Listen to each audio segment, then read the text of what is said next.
इस चैप्टर के अंदर हम बात करेंगे कि कंपनी कैसे पैसे को अरेंज करेगी, ठीक है, with the help of the share. Share का मतलब क्या होता है, शेयर को इशू कैसे करते हैं, इनके बारे में डिस्कस करेंगे। बट सबसे पहले हमें ये पता होना चाहिए कि कंपनी के अंदर शेयर इशू किए जा रहे हैं तो कंपनी के बारे में हमें पहले नॉलेज होनी चाहिए कि कंपनी एग्जैक्टली मतलब क्या होता है, ठीक है। ये डेफिनेशन लिखी हुई है कंपनी के बारे में, ये एक बार रीड कर लो, पहले ये कंसेप्ट समझेंगे फिर इसकी डेफिनेशन पढ़ेंगे, ठीक है। क्या लिखा हुआ है, a company is a incorporated association है, इसको हाईलाइट करो। आगे लिखा हुआ is an artificial person, artificial person क्या होता है उसके बारे में डिस्कस करेंगे। लिखा हुआ क्रिएटेड बाय द लॉ, ये बात करेंगे। सेपरेट लीगल एंटिटी है, ये बात करेंगे। विद परपेचुअल सक्सेशन है, ये बात करेंगे। और कॉमन सील है, ये बात करेंगे। इसके अंदर टोटल 6 से 7 पॉइंट है, यही इसके फीचर बनने वाले, यही इसके कैरेक्टरिस्टिक्स बनने वाले। सो डेफिनेशन समझने से पहले आपको कैरेक्टरिस्टिक्स समझनी होगी, ठीक है, कि जिससे थोड़ा सा आसान हो जाएगी ये लर्निंग करनी पड़ेगी। ये डेफिनेशन दी हुई है एल.एच. हैनी के, ठीक है, एल.एच. हैनी के अकॉर्डिंग ये डेफिनेशन दी हुई है। कंपनी क्या होती है बाद में हम समझेंगे, कंपनी इशू द शेयर का मतलब क्या है, क्योंकि कंपनी के अंदर ही तो इशू होते हैं शेयर, ठीक है। अब देखो कुछ कमी रही होगी तभी कंपनी का कंसेप्ट आया, राइट। पहले पार्टनरशिप, पहले हमने सोल प्रोप्राइटरशिप पढ़ी थी, फिर उसके बाद हमने पार्टनरशिप डिस्कस की। अब बात आ जाती है कंपनी के बारे में। अब कंपनी का कंसेप्ट आया इसलिए है क्योंकि कुछ कमियां रही हैं। पहली कमी तो क्या है कि पार्टनरशिप और सोल प्रोप्राइटर में कैपिटल की अरेंजमेंट करने में दिक्कत होती है, क्योंकि वहां पर लिमिटेड सोर्सेज होते थे हमारे पास कैपिटल को अरेंज करने में। दूसरा, हम पब्लिक से पैसा रेज नहीं कर पा रहे थे, रीजन यही है कि तभी हमारे पास कमी रही है। पब्लिक से पैसा रेज करेंगे, अब देखो आप जैसे हम जैसे लोग क्या करेंगे, किसी कंपनी में पैसा इन्वेस्ट करेंगे, उसी को बोला जाता है, ठीक है। अब पहले मैं इसीलिए बोल रही हूँ, पहले हमें कंपनी का मतलब समझना पड़ेगा, कंपनी होती क्या है, बाद में हम समझेंगे कि शेयर होल्डर इशू कौन इसलिए क्यों करती है कंपनी, ठीक है। अच्छा, अब यहाँ पर ये बना लेते हैं हमारी कोई XYZ लिमिटेड कंपनी, ठीक है। ऐसे कंपनी को ना, अब देखो कंपनी बनती कैसे, रूल एंड रेगुलेशन से बनती है। अच्छा, ये रूल रेगुलेशन किसने बनाए, ऑब्वियस है गवर्नमेंट ने बनाए होंगे, राइट। किसी भी एक्ट के अकॉर्डिंग आती होगी, जैसे पार्टनरशिप डीड किसके अंदर होती है, पार्टनरशिप एक्ट किसके अंदर होता है, 1932 के अकॉर्डिंग होता था। इसी तरीके से कंपनी एक्ट भी बना हुआ है, पहले 1956 था, अब 2013 एप्लीकेबल है, राइट। कोई दिक्कत है, कोई परेशानी यहाँ तक, ठीक है। अब कंपनी बन रही है, किसके अकॉर्डिंग बन रही है, इसको जितने भी ये काम काज करेगी ना, जितनी भी एक्टिविटीज परफॉर्म करेगी अपने बिजनेस के अंदर, वो सारे इस एक्ट के अकॉर्डिंग करेगी। इसके अंदर सारे के सारा डिटेल लिखी हुई है, ठीक है। कंपनी क्या कर सकती है, कंपनी क्या नहीं कर सकती, क्या कुछ कर सकती है, अगर गलत कर दिया तो क्या कुछ हो सकता है इसके साथ, वो सारा का सारा नेक्स्ट में लिखा है। समझ में आएगा। अच्छा, इसीलिए सबसे पहला पॉइंट क्या लिखा हुआ है कि समझ में दिखाई दे रहा है, क्या लिखा हुआ है, इनकॉर्पोरेटेड एसोसिएशन। इनकॉर्पोरेटेड का मतलब होता है कि जब कोई एसोसिएशन, जब कोई बिजनेस अपने आप को किसी भी एक्ट के अंदर इस्टेब्लिशमेंट में लेकर आती है, मींस कि मैंने अपने आप को इसके अंदर रजिस्टर्ड करवा दिया। जैसे कि आप लोगों को स्कूल के अंदर एडमिशन, कॉलेज के अंदर एडमिशन हुआ, ठीक है। आप लोगों का आप पहले फॉर्म फिल करते हो, फिर आपका उसके अंदर रजिस्टर के अंदर नाम आता है कि दृष्टि का रोल नंबर ये है, भाभी का रोल नंबर ये है, मैं का रोल नंबर ये है, ऐसे होता है। अच्छा, रजिस्टर में नाम आया, आप उस ऑर्गेनाइजेशन के क्या बन गए, स्कूल के स्टूडेंट्स बन गए, ठीक है। इसी तरीके से कंपनी होती है, अपने आप को एक रजिस्टर में अपना नाम लिखवा लेती है कि फलाना फलाना कंपनी भी आ चुकी है इस इन्वायरमेंट के अंदर, तो इसे बोला जाता है इनकॉर्पोरेटेड एसोसिएशन, दैट मींस किसी पर्टिकुलर एक्ट में अपने आप को लेकर। समझ में आया पहला पॉइंट। अच्छा, दूसरा पॉइंट क्या कहता है कि सेपरेट लीगल, इसको पढ़ने से पहले मैं यहाँ पे बात करूंगी ये 3 पॉइंट, दूसरा पॉइंट, तीसरा पॉइंट, ये 3 पॉइंट पढ़ेंगे। नेक्स्ट क्या है, अब देखो बनी किसके अकॉर्डिंग है, एक्ट के अकॉर्डिंग बनी, तो ऑब्वियस सी बात है जब ये खत्म होगी ना, वो भी कैसे होगी, एक्ट के अकॉर्डिंग होगी। तो कहने का मतलब है कंपनी बनती भी एक्ट के अकॉर्डिंग है, कंपनी बिगड़ती भी एक्ट के अकॉर्डिंग है। इसको बंद करना है तो हमें एक्ट के रूल रेगुलेशन फॉलो करना है, ठीक है। तो क्या ये हमारी तरह है, ह्यूमन बीइंग की तरह है, नहीं है, आर्टिफिशियल है। क्या इसको बर्थ देने वाला कोई ह्यूमन बीइंग है, नहीं, एक्ट है यहाँ पर। तो इसलिए बोला गया ये कैसी ऑर्गेनाइजेशन है, कैसा पर्सन है, ये आर्टिफिशियल पर्सन। कहने का मतलब इसकी कोई,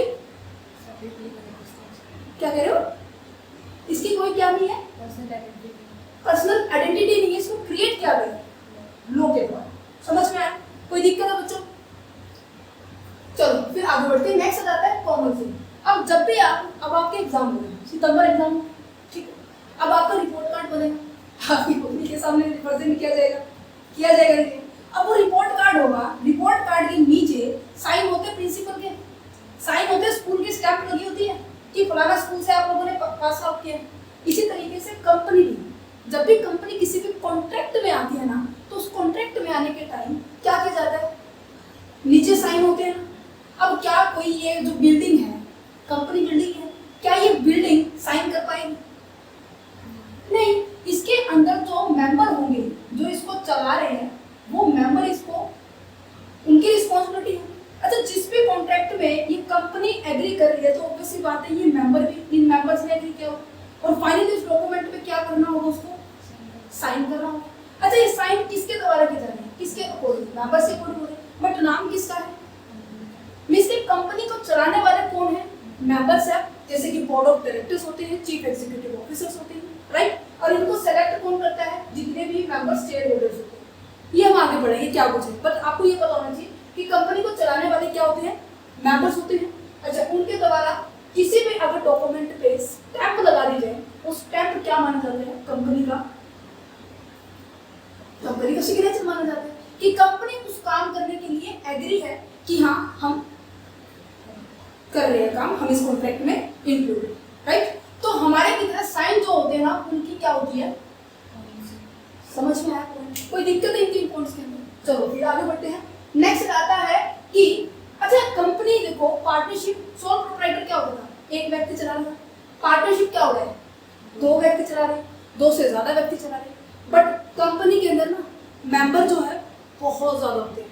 कहने का मतलब इतने ज्यादा है कि अगर मान लो ये मिस्टर एक्स है, ठीक है, यहाँ पर मिस्टर वाई, ये मिस्टर वाई, ठीक है, ये दोनों कंपनी, ऐसे काफी सारे शेयर होल्डर्स हैं, ठीक है। ये कंपनी के अंदर इन्होंने अपनी कंपनी के अंदर ना पैसे इन्वेस्ट कर रखे हैं, और कंपनी के अंदर इन्होंने पैसे दिए, उसके बदले में कंपनी ने इनको एक शेयर का सर्टिफिकेट दे दिया, कागज दे दिया, अभी फिलहाल ये समझो, ठीक है, वो कागज दे दिया, जिसके कारण इनको क्या बोला जा रहा है? वो शेयर होल्डर बन गया। अच्छा, ये कह रहा है कि भाई अब मेरा मन नहीं है इस कंपनी में रहने का, मैं कंपनी को छोड़ के जा रहा हूँ, ठीक है। अब कंपनी को छोड़ के जा रहा है, इसके पास जितने भी शेयर्स थे वो कंपनी के लेके जाए, थोड़ी ना जाएगा, बेच के जाएगा नहीं जाएगा। अच्छा, ये कंपनी को छोड़ के जा रहा है, इसके पास जितने भी शेयर्स थे उसने क्या किया? ये सारे के सारे शेयर किसी शेयर होल्डर से कर दिए। तो कहने का मतलब कंपनी के जितने भी शेयर्स होते हैं वो इजीली क्या कर सकते हैं? उसको ट्रांसफर कर सकते हैं, इजीली सेल कर सकते हैं मार्केट के अंदर किसी भी, ठीक है। तो यहाँ पे ये पॉइंट लिखा हुआ है, ट्रांसफरेबिलिटी ऑफ द शेयर्स, कि कंपनी के जो शेयर्स होते हैं उसको हम, उसका क्या राइट होता है, जो भी वो भी पब्लिक कंपनी, यहाँ पे लिख लीजिए कभी वो कि नाम आपने बताया नहीं था कि कौन सी कंपनी, क्योंकि आगे डिफरेंस पढ़ेंगे प्राइवेट और पब्लिक के अंदर। ये केवल पब्लिक कंपनी के लिए एप्लीकेबल है कि पब्लिक कंपनी के जितने भी शेयर होल्डर्स हैं उनको ये राइट होता है कि वो अपने शेयर्स को क्या कर सके? ट्रांसफर कर सके। कोई दिक्कत हो बच्चों? अभी तक बताओ जल्दी फटाफट, ठीक है।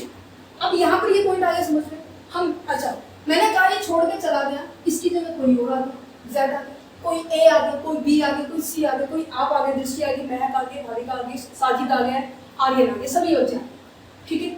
अब मैंने कहा कि कोई आ रहा है तो कोई जा रहा है, कोई आ रहा है तो कोई जा रहा है, क्या कंपनी के ऊपर असर पड़ेगा? कुछ नहीं पड़ेगा। ये कहते हैं कि जाना है तो जाओ, आना है तो आओ, कंपनी कंटिन्यूअसली चलती रहेगी, क्योंकि यहाँ पर नंबर ऑफ शेयर होल्डर्स है, नंबर ऑफ मेंबर्स है, ठीक है। लिमिट इसकी अनलिमिटेड तक होती है, कोई लिमिट नहीं है यहाँ पर कितने मेंबर बन सकते हैं पब्लिक कंपनी, ठीक है। तो यहाँ पर इसलिए बोला गया है कि ये क्या है? परपेचुअल सक्सेशन है, कि मेंबर्स में कम, मेंबर्स में गो, कंपनी के ऊपर किसी भी तरह का अफेक्ट नहीं पड़ने वाला, राइट। ये आ गया पॉइंट समझ में? कर दूं क्लिक इसको भी? अच्छा, नेक्स्ट आता है लिमिटेड लायबिलिटी। लिमिटेड लायबिलिटी का मतलब क्या होता है? लायबिलिटी लिमिटेड होती है।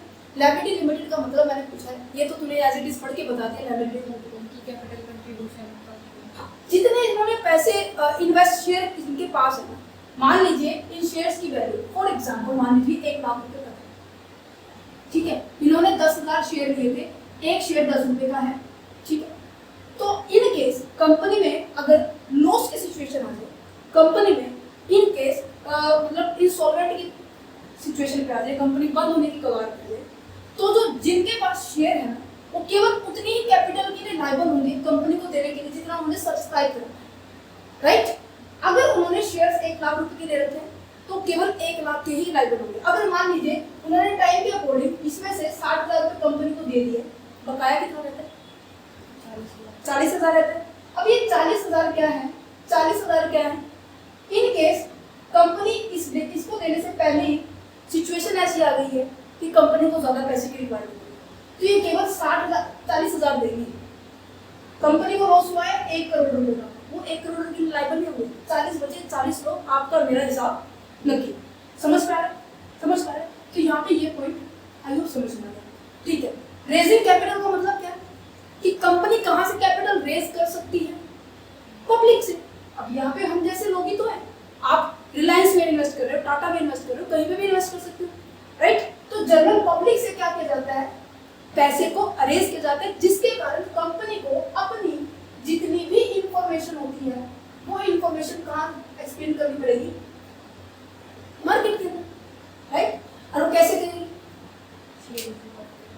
शेयर इशू करने से पहले करनी पड़ती है इंफॉर्मेशन। जैसे कि स्कूल में एडमिशन लेने से पहले, अब चंडीगढ़ यूनिवर्सिटी में एडमिशन हुआ है, उस यूनिवर्सिटी में एडमिशन करने से पहले कितनी एडवर्टाइजमेंट हो रही है? यूट्यूब पे हो रही है एडवर्टाइजमेंट, नॉर्मल न्यूज़ पे भी हो रही है, और मैगजीन में भी हो रही है, न्यूज़पेपर में भी हो रही है नहीं हो रही।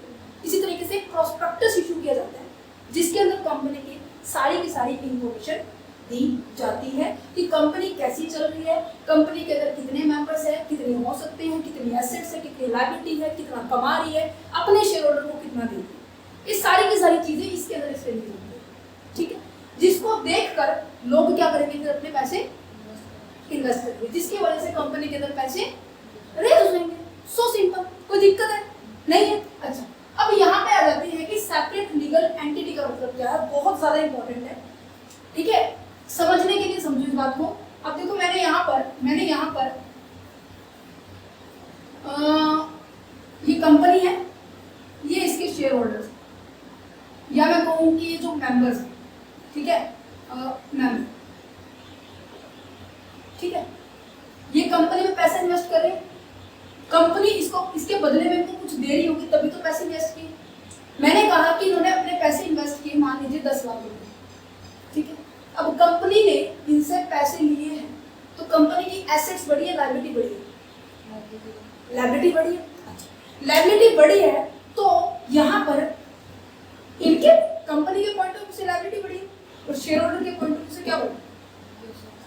एसेट्स, क्योंकि उन्होंने इन्वेस्टमेंट की। समझ पा रहे हैं? अच्छा, यहाँ पर जैसे इन्होंने कहा कि मैं अपने आप को, कंपनी कहती है कि तुम अलग मैं अलग, ठीक है, तभी तो ये अपने आप को इनसे लिए हुए पैसे को 10 लाख रुपए को लायबिलिटी दिखा रहा है, तभी तो अलग समझ रहे हैं। अगर ये इनको एक मानता तो ऑब्वियस सी बात है लायबिलिटी नहीं मानते इस चीज को। लायबिलिटी कब क्यों मानी है? कब मानी है इसको? अलग अलग है। ये कहते हैं कि मेंबर्स तुम अलग हो, मैं अलग हूँ, मेरी लायबिलिटी मेरी है, तुम्हारी लायबिलिटी तुम्हारी है। तुम कितने के लिए लायबल हो? जितना तुमने इन्वेस्ट किया है। मैं उतने के लिए लायबल हूँ जितना मेरी कंपनी में होगा, ठीक है। तो ये कहना चाह रहा है सेपरेट लीगल एंटिटी, एक कंसेप्ट है इसके ऊपर, सैलमन कोर्सी सैलमन, वो उतना पढ़ने की जरूरत नहीं, क्योंकि +2 क्लासेस के अंदर इतना ही आपको पता होना चाहिए कि सेपरेट लीगल एंटिटी का मतलब क्या है, कि ओनर अलग, मेंबर अलग और उसकी कंपनी अलग अलग है, वो एक नहीं। उम्मीद करेंगे सारे के सारे पूरी समझ में आए। कोई दिक्कत है बच्चों? हाँ जी, यहाँ पर हो चुके हैं सारे पॉइंट्स। अब आते हैं हम अपनी डेफिनेशन पर, जो पहले पढ़ाएंगे। क्या कह रहे हैं? अब पढ़ो इसको, क्या लिखा हुआ है, पढ़ो तो। इनकॉर्पोरेटेड है, इनकॉर्पोरेटेड का मतलब समझा है, किसी एक्ट में आ रही है, ठीक है। Which is an artificial person, artificial person का मुझे समझ में आया कि जो कि कानून के द्वारा इसको चलाया जाता है। क्रिएटेड बाय द लॉ, समझ में आया। Having a separate legal entity, कि मेंबर अलग है, मैं खुद अलग हूँ। Which with a perpetual succession, कि मैं कंटिन्यूस चलती रहूंगी और जितना भी काम होगा मेरी कॉमन से होगा। क्या डेफिनेशन मुश्किल है? नहीं है।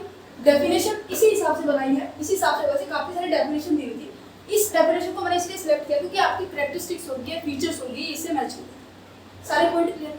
अच्छा, अब नेक्स्ट पॉइंट पे आ जाओ। नेक्स्ट पॉइंट हमारा क्या है कि आपकी कंपनी के टाइप कितने हैं। यहाँ तक कोई दिक्कत हो तो जल्दी से बताओ, मैं अदरवाइज आगे बढ़ती हूँ फटाफट।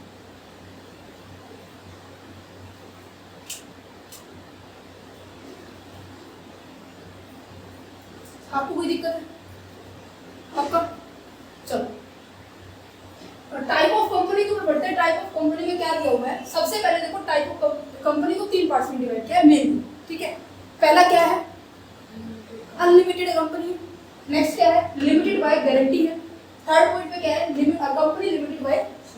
फिर उसके बाद इसी के अंदर 3 पार्ट्स डिवाइड करते हैं कि कंपनी प्राइवेट है, कंपनी पब्लिक और कंपनी 1%। तो सबसे पहले लिमिटेड अनलिमिटेड कंपनी के बारे में बात करते हैं। नाम से ही क्लियर होगा क्या?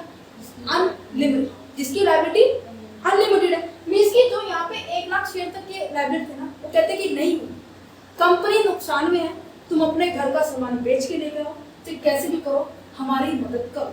मींस कि कंपनी के अंदर जितने पैसे इन्वेस्ट करके वहां तक नहीं है, उससे ज्यादा तक के लिए शेयर होल्डर्स क्या होंगे? लायबल होंगे। तो उसे बोला जाता है आपकी अनलिमिटेड कंपनी, ठीक है। नेक्स्ट आता है company limited by the guarantee. Guarantee का मतलब क्या है? कभी तुमने भाविका के पॉइंट ऑफ से गारंटी दी? महक के ये साजिद और आर्यन तो देती रहती है कि ये नहीं करेगा ना मैं पक्का देते हूँ, है ना। तो कहने का मतलब क्या है? इसी तरीके से कंपनी में होता है कि कंपनी जब क्या हो रही है, एक टाइम पीरियड है। मैंने कहा ऐसे कंपनी का कभी टाइम पीरियड नहीं होता कि कंपनी बंद कर देती है।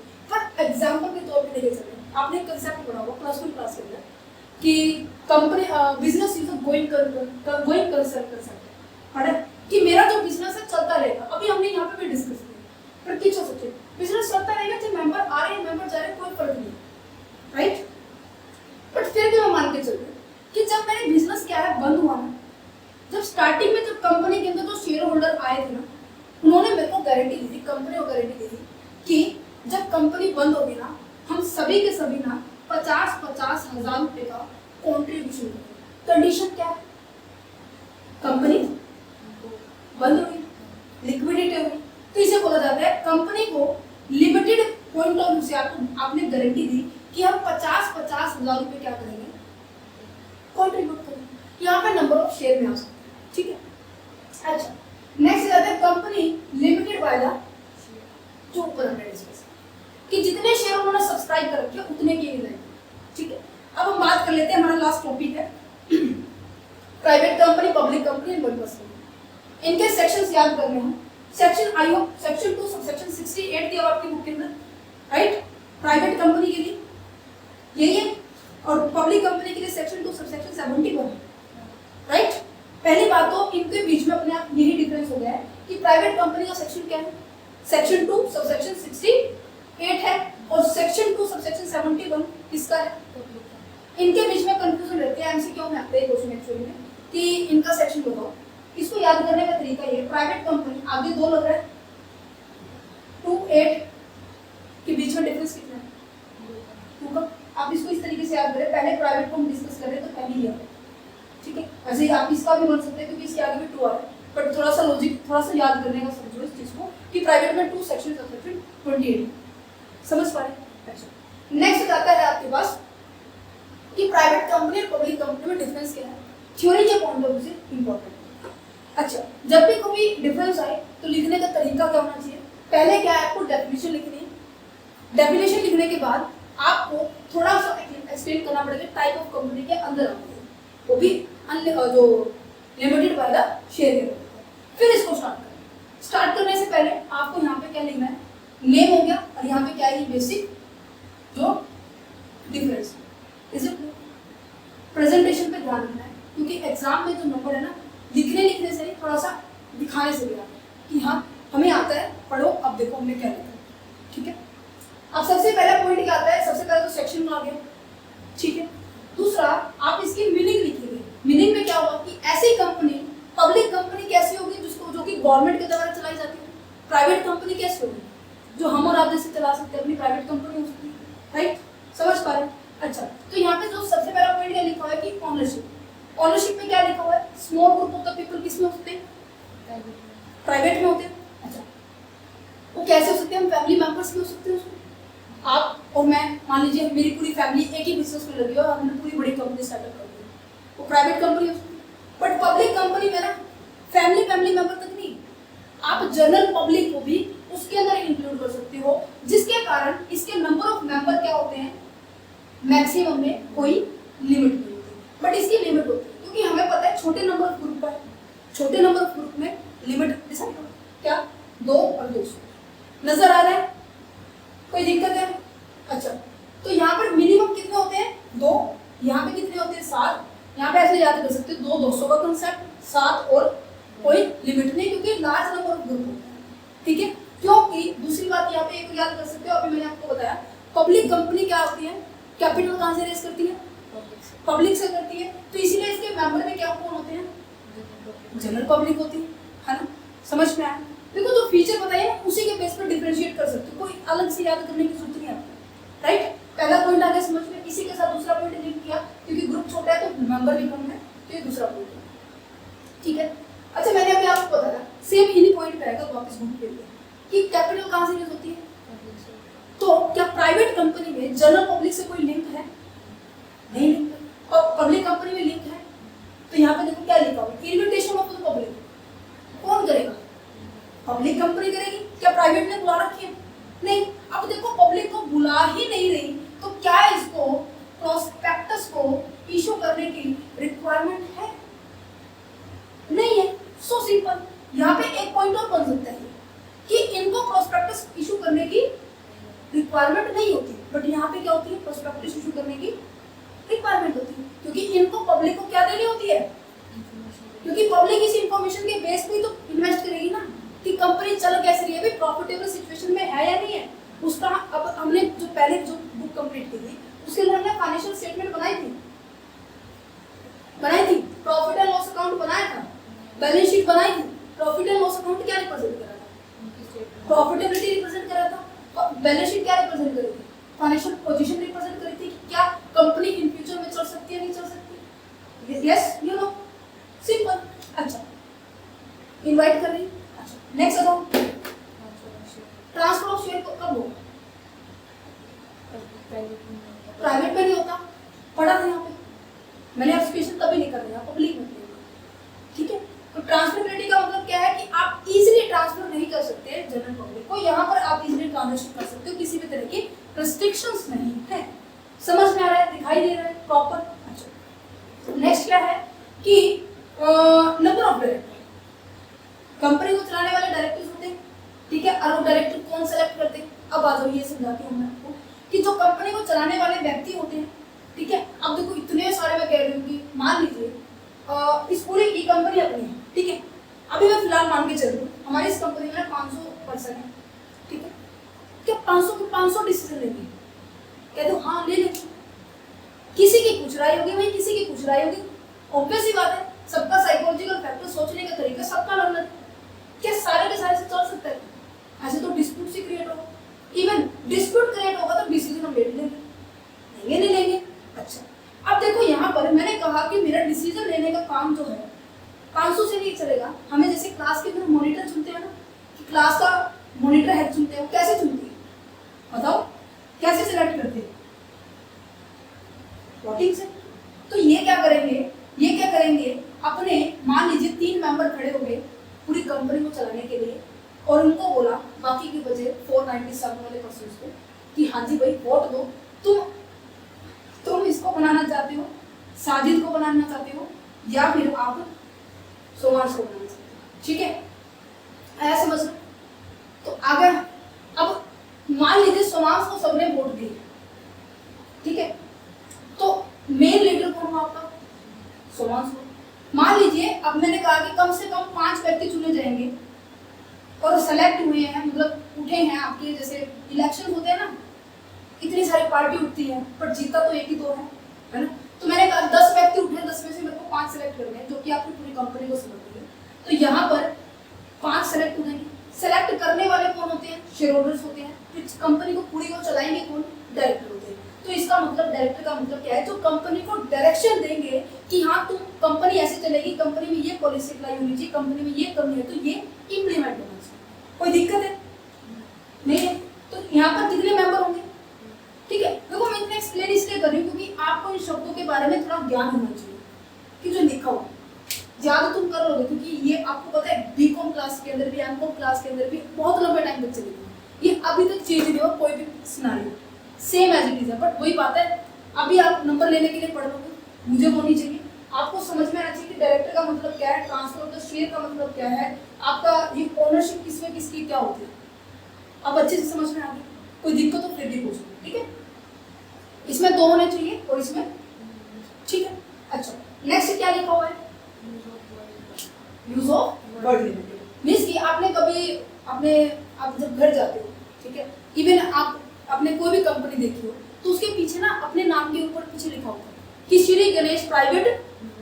तो प्राइवेट क्या रिप्रेजेंट कर रहा है कि मैं प्राइवेट हूँ भाई, और जो प्राइवेट नहीं होते उसको प्राइवेट लिखने की जरूरत नहीं होती, जिसको उसको केवल और केवल क्या लिखने की जरूरत होती है, लिमिटेड लिखने की रिक्वायरमेंट। क्लियर, कोई दिक्कत। अच्छा, नेक्स्ट जाता है आपका समझाने की जरूरत है, कहते हाँ इस कहाँ समझाने की, वो तो गया हमारा, समझ में आए। तो ये था आज का ओवरऑल लेक्चर, आपके कम से कम पूरा एक टॉपिक हो गया, ठीक है। आपका टॉपिक हो गया है पेज नंबर 6.4 के कंप्लीट हो गया। अच्छा, 1% कंपनी रहती है, याद नहीं दिलाया तुमने, है 1% कंपनी रहती है हमारे पास।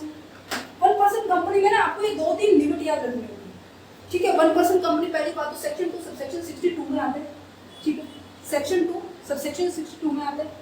1% कंपनी वही कहलाएगी जिसकी टर्नओवर क्या है आपके पास, जिसकी पहली बात तो पेड अप शेयर कैपिटल है 50 लाख से ज्यादा नहीं होनी चाहिए, ठीक है। मींस की अप टू 50 लाख तक की क्या होनी चाहिए इसकी पेड अप कैपिटल। अभी आपको पेड अप कैपिटल का मतलब आई समझ में नहीं आया होगा, अगर आ गया तो ठीक है, नहीं आया तो कोई दिक्कत वाली बात नहीं, जब शेयर के हम पार्ट करेंगे तब आ जाएगा, ठीक है। इसकी पेड अप कैपिटल कहां तक होनी चाहिए, अप टू 50 लाख तक। दूसरा, उसकी जो टर्नओवर है क्या होनी चाहिए, पिछले वो भी 3 साल का एग्रीगेट समझते हो, एवरेज का चैप्टर पढ़ा हो, ठीक। और पिछले 3 साल का हो कितना होना